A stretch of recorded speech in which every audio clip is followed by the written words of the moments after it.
Sports. Good evening. Glad you're with us. Cleanups underway across much of the upstate because of a powerful storm that blew through Thursday. The National Weather Service confirmed it was a tornado that hit Lawrence County. And we have team coverage of the aftermath of the storm and the damage that it left behind. Kelsey O'Donnell is in Lawrence County. And of course, Chief Meteorologist Christy Henderson is in our weather center. Chloe Salsameda is in Greenwood County. We begin now with Kelsey.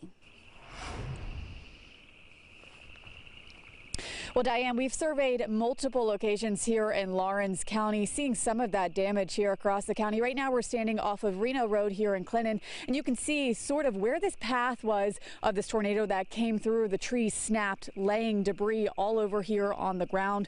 Now, this is just one of several hard-hit locations here across the upstate. As the clouds cleared and the sun began to peek out Friday, a path of destruction came to light in Lawrence County. From downed trees to leveled buildings, cleanup is underway in the upstate. In Joanna, a 35-year-old family business reduced to rubble. It was the site of the old Joanna car wash, permanently closed at the time of the storm. It's a location the owner's family says was a staple in the community. A few miles east in Clinton, Reno Road shut down for most of the day as crews with the SCDOT cleared away trees and debris from the roadway. As more damage was discovered throughout the day, one question still remained. What we're looking for is to determine whether it was tornado or straight line winds. Steve Wilkinson and a team of experts with the National Weather Service surveyed the area Friday, studying not only the damage, but where the debris landed. We actually also look to see what pattern the damage lays out in as it falls. You know, in other words, a roof comes off and lays out, how does it land? So that can give us some clue as to what the winds are doing. It was a storm with heavy rain and powerful wind. Whether this is straight line or tornado is probably somewhere in the neighborhood of 70-mile-per-hour winds, something like that. Wilkinson says it's important to be aware of similar systems in the future. We definitely encourage people to take shelter in a sturdy building and not in a car, and probably not under a cover, in a case, you know, this kind of shows you what can happen.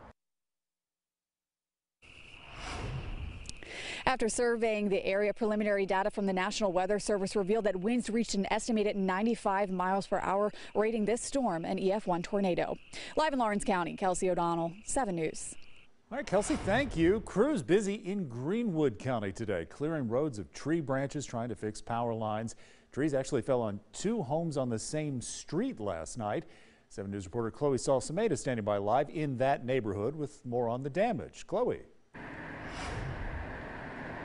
Yeah, we are on Deadfall Road East, which experienced some of the most damage in this area. Trees were uprooted along this street, and as you said, they fell on top of 2 houses, including this one right behind me. The trees completely covered the entrance of that house and the one right next door to us.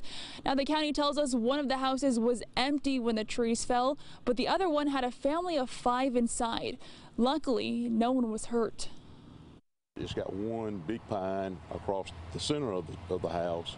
Over on the back side is 2 big pines that kind of laid across the back and knocked the back section of the house completely to the ground. Now, both houses have been condemned, and the Red Cross tells us it's helping that family of 5 with financial assistance. Live in Greenwood County, Chloe Salsameda, 7 News.